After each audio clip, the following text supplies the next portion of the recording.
성경은 우리가 구원받는 그 길이 어려운 것이 아니라 쉬운 것이라고 가르쳐 주고 있습니다. 지난 시간에 살펴본 것처럼 누구든지 주의 이름을 부르는 자가 구원을 얻는다고 가르쳐 주고 있는 것이죠. 다시 말하자면 주님을 영접하고 나의 주로 모시기만 하면, 주님을 나의 주님으로 고백하기만 하면 구원을 얻게 된다고 하는 아주 쉬운 길을 이야기해 주고 있습니다. 이것이 쉬운 것은 우리가 노력해서, 우리가 아주 힘들고 어려운 과정을 겪어서, 그리고 엄청난 그런 우리의 힘과 노력을 다 해가지고 겨우겨우 따내는 구원이 아니라 하나님께서 우리들에게 은혜로 값없이 거저 주시는 그런 놀라운 은혜를 우리가 받아들이는, 우리가 획득하는 것이 아니라 하나님의 은혜를 받아들이는 것이기 때문에 너무나도 쉽고도 너무나도 편한 길이 바로 성경에서 말하는 구원의 길이라고 할 수가 있겠습니다. 하지만 이 세상의 모든 다른 거짓 종교들은 참된 종교인 성경의 가르침과는 반대되는, 이 세상의 모든 종교는 우리 기독교의 진리와는 정반대라고 말할 수 있겠는데요. 이 세상의 다른 종교들, 거짓 종교는 무엇을 이야기하냐면, 우리가 구원을 얻는 것은 그냥 얻어지는 것이 아니라 우리가 정말 열심히 수고하고 정말 열심히 노력을 다해서 그것을 얻어야 된다. 우리가 특별한 일을 함으로써 그것을 얻어야 된다라고 가르쳐 주는 것이 이 세상 거짓 종교의 가르침이라고 할 수가 있겠습니다.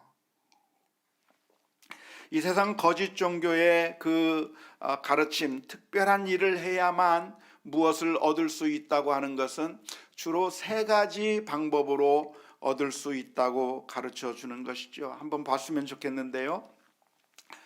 거짓 종교에서 사용하고 있는 방법들은 무엇인가? 주로 세 가지 방법을 통해서 구원을 얻을 수 있다. 세 가지 방법을 통해서 천국을 얻을 수 있고 득도할 수 있고 경지에 올라갈 수 있다고 이야기하고 있는데, 하나는 무엇이냐면 금욕적인 삶을 사는 것입니다. 금욕적인 삶을 삶으로써 우리가 구원을 얻을 수 있고, 금욕적인 삶을 삶으로써 우리가 높은 경지에 올라갈 수 있고 천국에 올라갈 수 있다고 말하는 것이죠. 두 번째는 희생적인 헌신을 통해서 우리가 구원을 얻는 겁니다. 우리의 것을 바치고 우리의 삶을 희생하고 무엇인가를 자꾸만 들여서, 그래서 구원을 얻기도 하고 천국을 얻기도 한다고 말하는 것이죠. 그 옛날 천주교에서 면죄부를 팔아서 그 면죄부를 돈 주고 사면 구원을 얻게 되고 천국에 가게 된다고 하는 그런 가르침을 한 것과 같다고 이야기하겠습니다. 또 하나의 방법이 있는데, 그것은 무엇이냐면 우리가 도덕적이고 윤리적이고 거룩한 삶, 정말 아주 최상의 거룩한 삶, 정말 도덕적이고 정말 의롭고 깨끗한 삶을 살아야, 그래야 우리가 구원을 얻을 수 있고 천국에 갈 수 있다고 이야기하고 있는 것입니다. 먼저 얼마 전에 나온 뉴스를 혹시 보셨는지 모르겠습니다. 아프리카 케냐에서 있었던 일인데요. 아프리카 케냐의 동부 해안도시 말린디에라고 하는 곳에서 65명의 시신이 발굴되었다고 하는 뉴스가 이번 주에 나왔습니다. 혹시 들어보셨습니까? 이 65명의 시신이 발굴이 됐는데, 병원 이송 중에 죽은 사람들까지 합하면 총 73명의 사망자가 케냐 동부의 말린디라고 하는 도시에서 이렇게 사상자가 발생하게 된 것이죠. 근데 이 사람들이 왜 죽었느냐? 굶어 죽었다고 그래요. 굶어 죽었는데 왜 굶어 죽었는가? 먹을 것이 없어서 굶어 죽은 것이 아니라 사이비 교주의 말에 따라서 굶다가 죽은 겁니다. 사이비 교주였던 맥켄지 은탱계라고 하는 그런 사람이 있었는데요. 이 사람은 자신이 모아놓은 신도들을 향해서 말하기를 천국에 가려면 어떻게 가야 되는가? 굶어 죽어야 간다는 거예요. 지금 이렇게 먹고 잘 살고 그러면 천국에 못 가고 당신들이 굶어야, 그래서 굶어서 죽으면 천국에 간다고 하는 그 말을 듣고 그 말을 신뢰하고 어리석고 우매한 신도들이 굶기 시작한 겁니다. 이 세상에서 잘 먹고 잘 살면서 지옥에 가는 것보다 굶어서 천국에 갈 수 있다고 한다면 기꺼이 굶는 것이죠. 그래서 굶으면서 함께 다 죽게 되었던 것입니다. 정말 황당한 사건이 지구상 어느 한편에서 일어났다고 하는 것이 정말 안타까운 일이라고 할 수가 있겠는데요. 그런데 이런 황당한 주장과 비슷한 아류의 주장들이 우리 주변에 많이 제기되고 있는 것이고, 놀랍게도 그런 황당한 주장들에 대해서 많은 사람들이 열광하고 있습니다. 황당한 주장인데 수많은 사람들이 열광하고 있고 그 주장을 칭찬하고 있고 언론과 방송에서 띄워주고 있습니다. 무슨 주장을 하나요? 무소유의 삶을 살아야 행복하다, 무소유의 삶을 살아야 극락에 간다 라고 하는 이야기를 하고 있는 것이죠. 우리가 이렇게 많은 돈을 가지고 있으면 안 되고 무소유의 삶을 살아서 우리들의 모든 것을 다 내어버리고, 모든 것을 다 내어버리고 과도한 모든 욕심들을 다 내어버리면, 그러면 행복한 삶을 살 수 있습니다. 천국에 갈 수 있습니다. 득도할 수 있고 경지에 올라갈 수 있다고 하는 그런 말에 수많은 사람들이 열광하고 있는 것이죠. 과도한 욕심을 부리면 오히려 고통스러울 수밖에 없다고 하는 것은 진리입니다. 과도한 욕심을 부리면 오히려 고통스럽다고 하는 그 진리를 극단적으로 적용해서, 그러니까 아예 소유 자체를 버리면 행복해질 거라고 말하는 것이죠. 하지만 이것은 논리적인 비약에 불과한 것입니다. 과도한 욕심은 불행을 초래하고 고통을 초래하니까, 그렇다고 하면 어떤 결론을 내려야 됩니까? 아하, 과도한 욕심을 버려야 되겠구나. 우리가 욕심을 부리며 살면 안 되겠구나. 내 마음을 과도한 욕심을 버리고 자족하는 마음을 가져야 되겠구나 라고 하는 결론을 내리는 것은 정당한 결론이라고 할 것입니다. 하지만 사람들은 그 정당한 결론으로 내려가는 것이 아니라 논리적인 비약을 해서, 그러니까 모든 소유를 다 버려야 행복하다고 말하는 겁니다. 물질이라고 하는 것, 소유라고 하는 것은 고통만 줄 뿐이고, 그러니까 모든 소유를 다 내버리면 그러면 행복해질 거라고 하는 논리적 비약으로 과도하게 극단적으로 적용하면서 이야기하고 있는데, 그러니까 과도한 욕심이 우리를 고통스럽게 만든다고 하는 그 진리에서부터 모든 소유를 다 버려야 한다고 하는 논리적 비약으로 그렇게 껑충 뛰어버려서 말도 안 되는 주장을 하고 있는 그 말에 많은 사람들이 감동을 받습니다. 아, 무소유로 사니까 정말 저 사람은 행복한가 보다. 그러니까 무소유가 되면 행복할 것이고 성불하게 될 것이고 해탈하게 될 것이고 경지에 올라갈 것이라고 하는 그런 생각을 하게 되는 것이고, 기독교식으로 말하자면 그래야 천국에 가고 그래야 구원을 받는다고 생각하고 있는 것이죠. 이런 논리적인 비약에 수많은 사람들이 그냥 인지하지 못한 채 속아 넘어가는 겁니다. 어떤 사람들은 말합니다. 이 세상에 가족의 인연이라고 하는 것은 우리를 고통스럽게 할 뿐이니까, 그러니까 가족과의 인연을 끊어버리고 세상 사람들과의 모든 얽매이는 것 다 끊어버리고 이 세상 사람들과의 모든 관계를 다 끊어버리고 그래서 출가해서 혼자 돌을 닦으면 그러면 우리가 높은 경지에 올라갈 수 있을 것이고 마음의 평안을 얻게 될 것이라고 하는 그런 말에 속아서 그래서 출가하는 어리석은 사람들이 넘쳐나는 겁니다.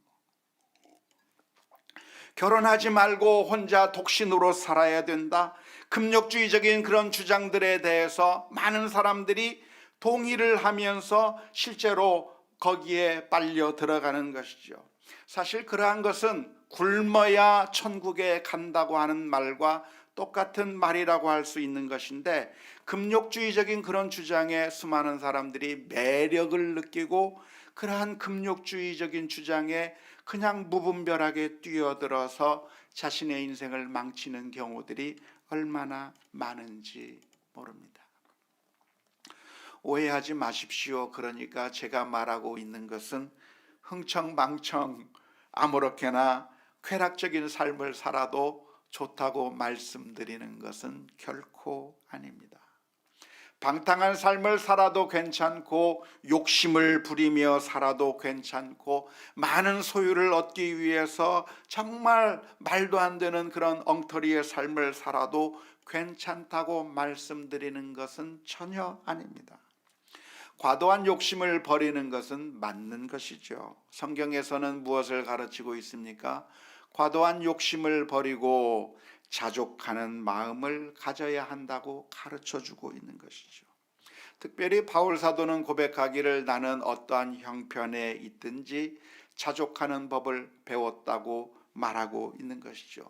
부하든지 가난하든지 자족하는 비법을 배웠는데 가난해도 그것으로 만족해야 하고 그것으로 기뻐하고 감사할 수 있는 일체의 비결을 배웠을 뿐만 아니라 오히려 많은 물질이 있어도 거기에 휘둘리지 않고 거기에 내 삶을 빼앗기는 것이 아니라 내가 그 부에도 내가 처할 수 있는 그런 일체의 비결을 배웠다고 말하면서 우리들도 이 물질과 관련해서 우리가 자족할 수 있는 그런 비결을 배워야 한다고 말씀해주고 있는 것이죠.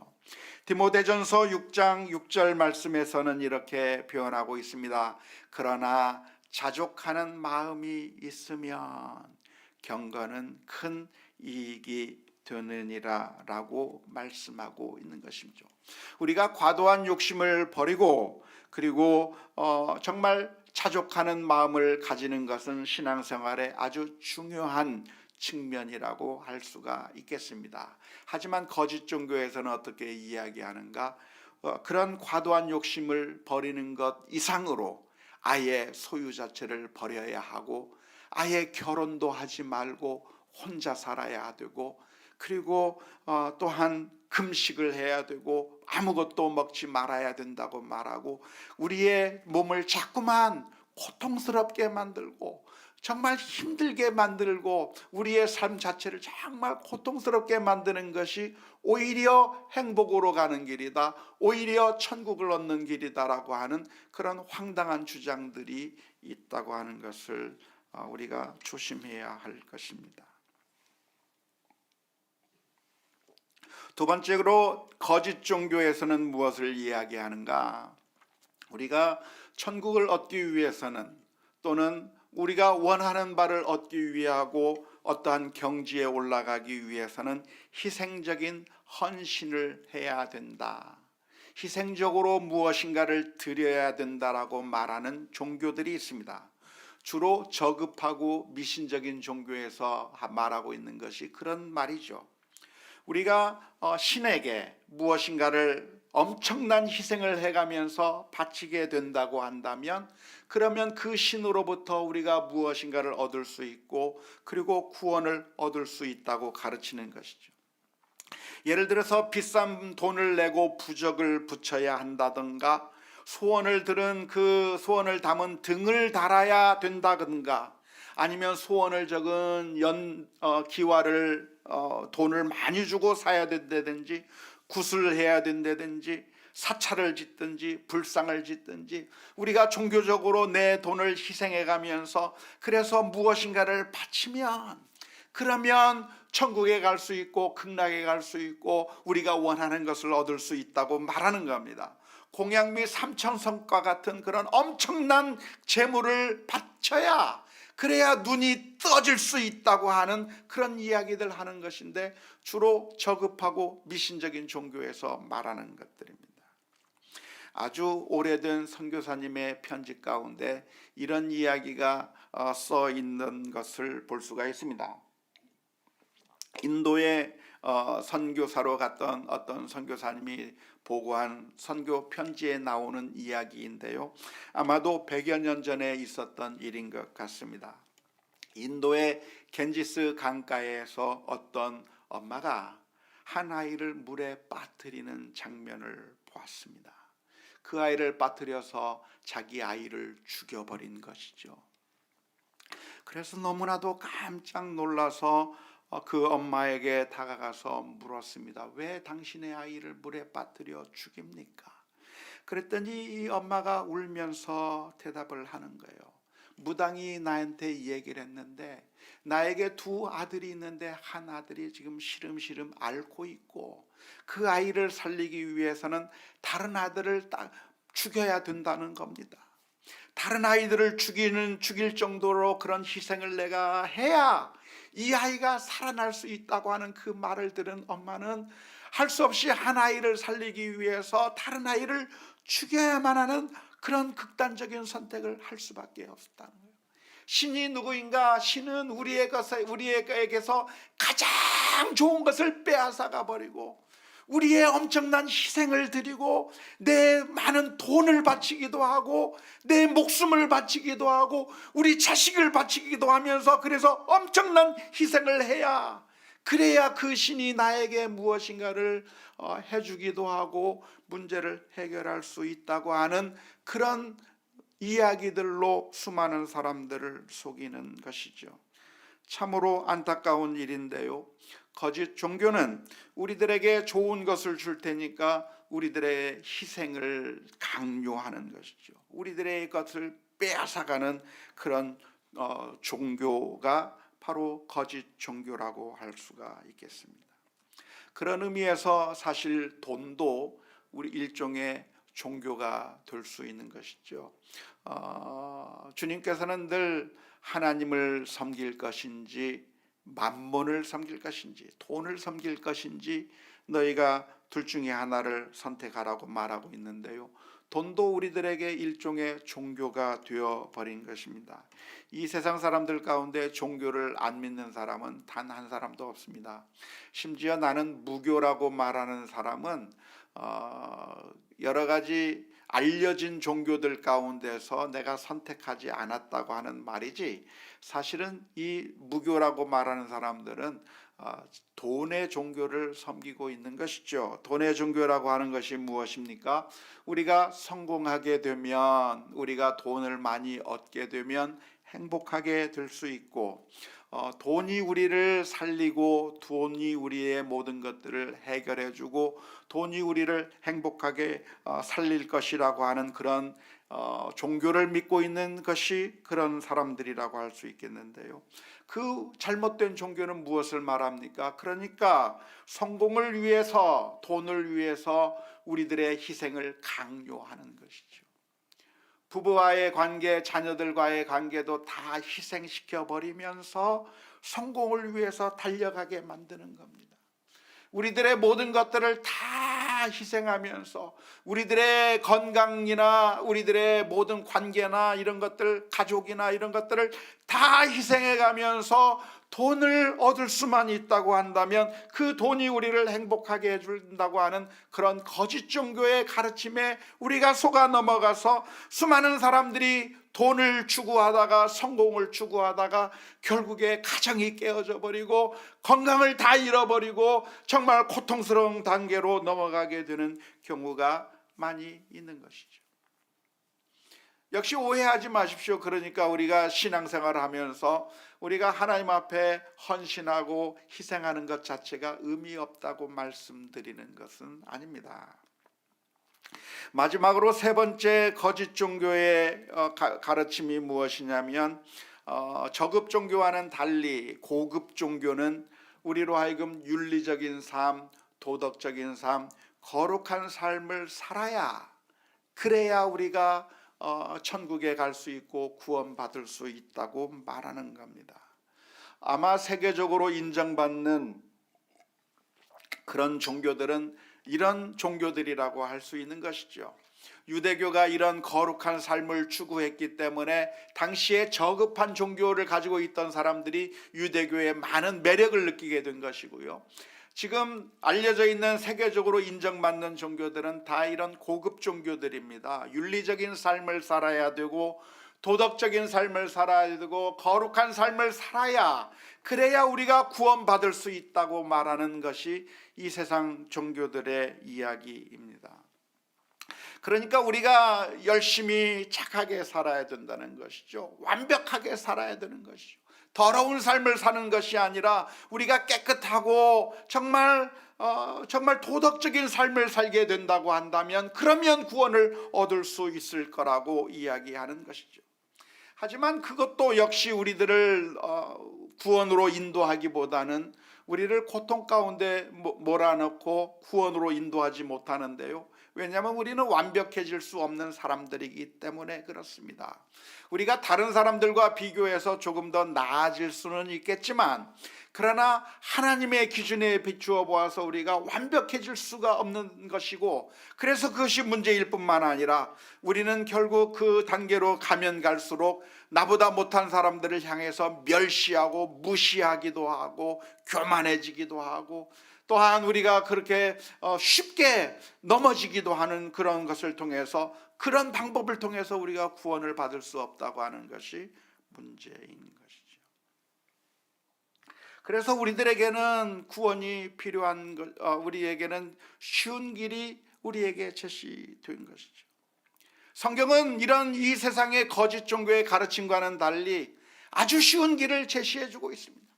누구든지 예수 그리스도를 마음으로 믿고 영접하고 주의 이름을 부르기만 하면 구원을 얻는 너무나도 쉬운 길이 열려져 있는 것이죠. 오해하지 마십시오. 그러니까 거룩한 삶 살지 않아도 된다고 말씀드리는 것 아니고요.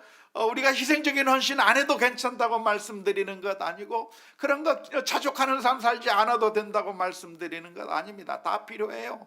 다 필요한 것이지겠지만, 그러나 우리가 구원을 어떻게 받는가? 우리가 획득해서 우리가 노력해서 힘들게 따내는 것이 구원이 아니라 하나님의 은혜로 우리들에게 주어진 것이고, 그 은혜를 우리가 마음으로 믿고 주를 시인하고 영접하게 될 때, 주의 이름을 부를 때 구원을 얻는다고 하는 사실을 믿을 수 있기를 주님의 이름으로 축원합니다.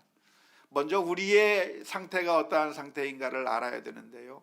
우리의 상태라고 하는 것은 우리의 힘과 노력으로 스스로 구원받을 수 없는 상태라고 하는 것을 먼저 인식해야 합니다. 금욕적인 것을 통해서, 또는 우리가 어떤 많은 것을 들여서, 또는 우리가 어떤 거룩한 삶을 통해서 저 천국을 우리가 우리의 능력으로 획득할 수 있는가? 어려워요. 의대 입학보다 어려워요. 훨씬 더 어려워요. 교장 선생님 시험 합격하는 것보다 더 어려워요. 그거 가지고 될 수 있는 것이 아니죠. 우리의 현실은 무엇인가? 우리는 마치 대서양에 빠져버린 그런 사람들과 같습니다. 1912년이죠. 지금으로부터 약 111년 전에 영국의 사우스햄튼에서 출발한 엄청난 큰 배 타이타닉호가 영국에서부터 출발해서 뉴욕으로 가던 길이었나요? 가다가 중간에 이 빙하를 만나 빙하와 부딪힘으로 말미암아 대서양 한가운데서 조난을 당하게 됐습니다. 그래서 그 배가 바닷물에 빠지게 되었고, 그 배에 탄 사람들이 모두가 다 죽을 수밖에 없고 바닷물에 빠지게 됐는데요. 그 바닷물에서 살아날 수 있는 방법은 무엇일까요? 한번 그림을 한번 보겠습니다. 대서양 한가운데에 빠진 사람들은 어떻게 하면 살 수 있을까? 첫 번째, 굶어서 몸을 가볍게 만들어 물 위로 뜨게 하는 방법으로 살 수 있을까요? 두 번째, 선장에게 뇌물을 주고 살려달라고 부탁하면 살 수 있을까요? 세 번째, 지금부터 열심히 수영을 배워서, 그래서 그 수영을 배워가지고 저 뉴욕까지 헤엄쳐 가면 될까요? 불가능한 거죠. 그런데 이게 가짜 종교들이 하는 말이에요. 금욕적인 삶을 통해서 어떻게 해결해봐라. 돈을 들여서 희생을 해서 한번 그것을 구원을 한번 사봐라. 세 번째는 열심히 거룩한 삶을 살아서 그래서 하나님 앞에 나갈 자격을 얻어라라고 이야기하고 있는 것이죠. 그런데 그 방법으로 우리가 살 수 있는 것이 아니고 우리들에게 기쁜 소식이 있습니다. 그 기쁜 소식은 무엇입니까? 구조선이 왔다는 거죠. 우리의 힘으로 살아날 수 없는데 구조선이 와서 우리들에게 손을 내밀어 줄 때 그 손을 잡기만 하면, 이끌어주는 대로 구조선 위에 올라가기만 하면 살 수 있는 길이 놓여진 것과 마찬가지로 성경은 놀라운 이야기를 담고 있습니다. 요한복음 3장 16절 말씀에 하나님이 세상을 이처럼 사랑하사 독생자를 주셨으니 이는 그를 믿는 자마다 멸망하지 않고 영생을 얻게 하려 하심이라. 하나님께서는 우리가 물에 빠져 죽을 수밖에 없는 그 사람들과 같이 우리의 힘과 능력으로 도무지 이 악의 굴레에서부터, 죄악의 굴레에서부터 스스로 헤어나올 수 없다고 하는 것을 보신 주님께서 우리를 위하여 하나밖에 없는 그 아들을 내어주신 것이죠. 그리고 우리를 대신하여 그 죄를 다 씻기 위하여 십자가 위에서 죽게 하시고, 누구든지 예수 그리스도를 믿기만 하면 구원을 얻는다고 하는 너무나도 쉽고 너무나도 모든 사람들이, 아무것도 가지지 못한 사람도, 아무것도 알 수 없는 사람도, 아무런 능력이 없는 사람도 누구나 다 주님 앞에 나올 수 있는 방법을 해 주셨기 때문에 누구든지 예수 그리스도를 영접하기만 하면 구원을 얻는다고 하는 놀라운 기쁨의 소식이 우리에게 있는 줄로 믿습니다. 그 소식을 그런데 이 사람이 몰라요. 그러면 어떻게 해야 됩니까? 이야기해 줘야 됩니다. 이야기해 줘야 됩니다. 구조선이 와서 그 구조선에서 손을 내밀고 있고 밧줄을 던지고 구명 그 동그란 그걸 뭐죠? 그걸 던지면 그냥 잡고 배에 타기만 하면 되는데, 이 배에 타기만 하면 살 수 있다라고 이야기해 주는데 배가 온 줄도 모르고 바로 내 옆에 있다고 하는 것도 모르고 내가 어떻게 하면 살아날 수 있을까? 그때부터 수영을 배울까? 선장에게 노뮈을 줄까? 그때부터 내가 굶어서라도 내가 가볍게 할까 하면서 그렇게 스스로 노력하다가 죽어가는 사람이 있다고 한다면 그 사람에게 내가 여기 왔으니, 구조선이 여기 왔으니 타기만 하라고 이야기를 해줘야 되지 않겠습니까? 만일 우리 주변에 이러한 놀라운 구원의 사실을 알지 못하고 죽어가는 사람들이 있다고 한다면 원하기는 우리 모두가 구원의 복음을 전하는 그런 전달자들이 될 수 있기를 주님의 이름으로 축원합니다. 오늘 읽은 말씀 로마서 말씀 10장 13절에서부터 보면 이런 말씀이 기록되어 있습니다. 누구든지 주의 이름을 부르는 자는 구원을 받으리라. 그런즉 그들이 믿지 아니하는 일을 어찌 부르리요? 듣지도 못한 일을 어찌 믿으리요? 전파하는 자가 없이 어찌 들으리요? 보내심을 받지 아니하였으면 어찌 전파하리요? 기록된 바 아름답도다. 좋은 소식을 전하는 자들의 발이여 함과 같으니라. 예수님을 믿기만 하면 구원을 받는데 몰라서 못 믿는다고 한다면 알려줘야죠. 어느 병자가 있는데 정말 심각한 병에 걸렸는데, 그런데 그 사람이 신약이 개발되었고 그 약만 먹으면 살 수 있는데 그걸 모르고 있다고 한다면 알려줘야지. 제 친구 목사님이 어제 우리 교회를 방문했어요. 서울에 있는 목사님인데, 그런데 얼굴 온몸에 막 뭐라고 그러죠, 막 두드러기 같은 것이 막 나고 피부가 안 좋으신데, 뭐 피부과를 가고 어디를 가고 뭘 해도 그래도 낫질 않는 거예요. 낫질 않는데, 그런데 송태근 목사님이라고 하시는 분이, 나도 힘들었었는데 저 경상남도 하동에 가면 어떤 병원이 있는데 그 병원이 무슨 기능의학을 한다고 하면서 치료를 해주는데 그게 좋다라고 하는 얘기를 들려준 거예요. 그래서 그 목사님이 하동에, 서울서 경상남도 하동까지 치료받으러 오는 거예요. 저 시골, 아니 서울 사람이 시골까지 와서 치료받는다는 게 이해가 안 되더라고요. 근데 가서 치료를 받는데 어제 보니까 많이 좋아졌어요. 얼굴이 거의 깨끗해요. 몇 번 갔냐고 하니까 16번 갔대요. 이 목회자들에게 토요일 날은 굉장히 힘들고 바쁜 시간인데 토요일 날 가서 치료받고 올라가는 길에 잠깐 들렀더라고요. 그러면서 얼마나 열심히 선전을 해주는지 자기와 같은 사람이 있으면 가서 좀 치료받았으면 좋겠다. 근데 정말 좋은지 안 좋은지 모르겠습니다. 왜냐하면 거기서 치료를 해서 그런지 아니면 다른 데서 약을 먹어서 좋아졌는지 모르니까, 항상 의학적인 부분에 대해서는 정답이 아니니까 조심하셔야 되는데, 아무튼 정말 좋은 게 있으면 알려줘야 되는 거죠. 열왕기하 7장 9절 말씀에 보면 나병 환자들이 그 친구에게 서로 말하되 우리가 이렇게 해서는 아니 되겠도다. 오늘은 아름다운 소식이 있는 날이거늘 우리가 침묵하고 있도다. 만일 밝은 아침까지 기다리면 벌이 우리에게 미칠지니 이제 떠나 왕궁에 가서 알리자 하고. 이 말이 무슨 말입니까?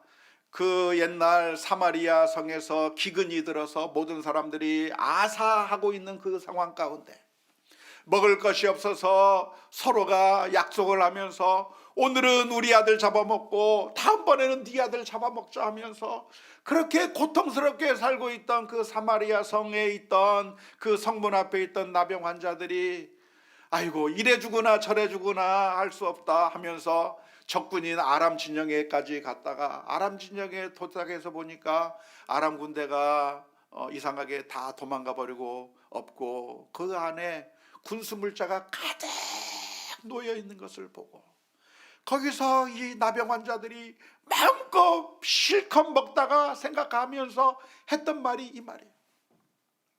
우리가 이렇게 맛있는 걸 먹고 우리가 살게 되었으니 너무나도 좋다라고 하는 그 정도까지만 끝난 게 아니라 우리가 여기서 침묵하고 있으면 아니 되겠도다. 지금 저 사마리아 성에는 이 소식을 알지 못해서 굶어 죽어가는 사람들이 있는데 그 굶어 죽는 사람들을 놔둔 채 우리가 이야기해 주지 않고 그냥 우리끼리 잘 먹고 잘 산다고 한다면 이것은 우리가 범죄하는 것이다. 하나님의 저주가 우리에게 있을 것이다.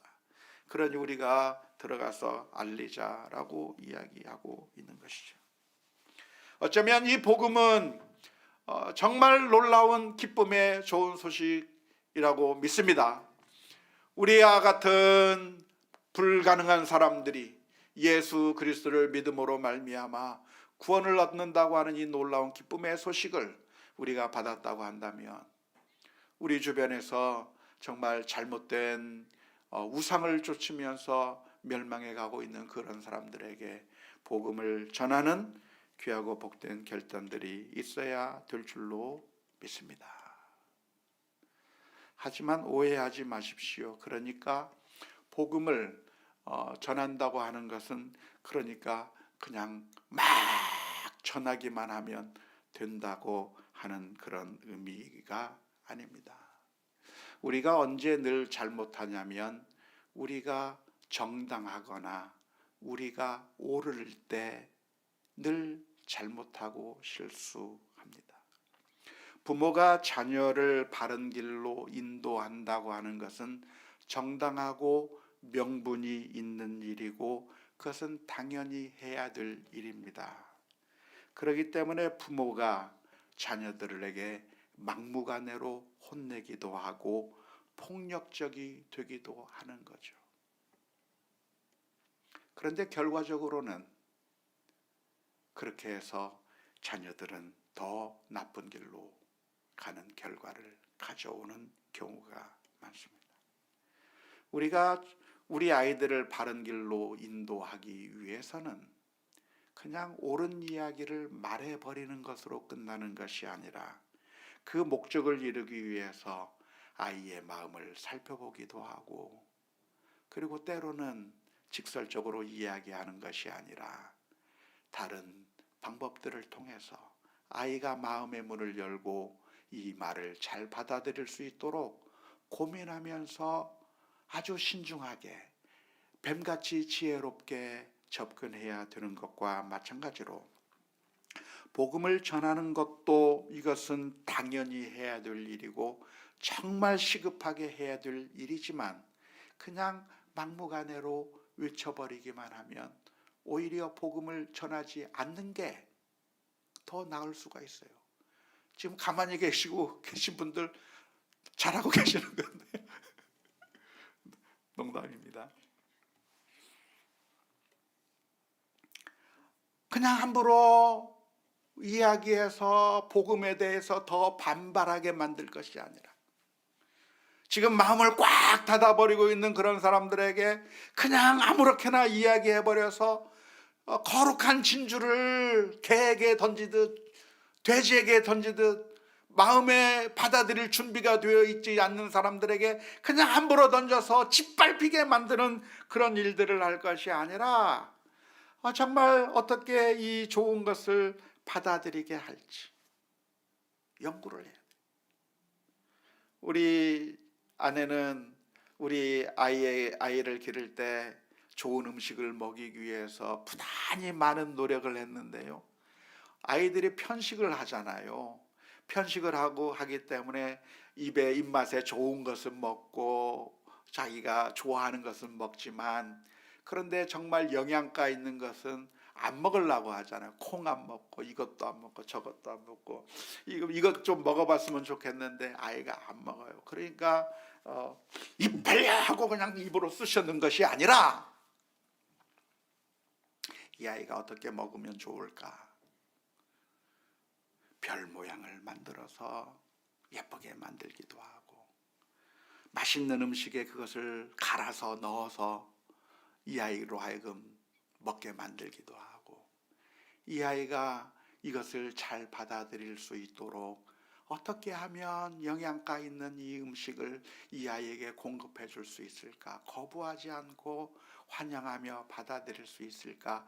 연구해서 정말 다양한 방법을 써서 아이를 먹였더니 정말 막 이렇게 두룩두룩 살을 치면서 금복주같이 그렇게 컸던 기억이 있습니다. 팀 켈러 목사님은 말했습니다. 사람의 마음은 바위와 같다.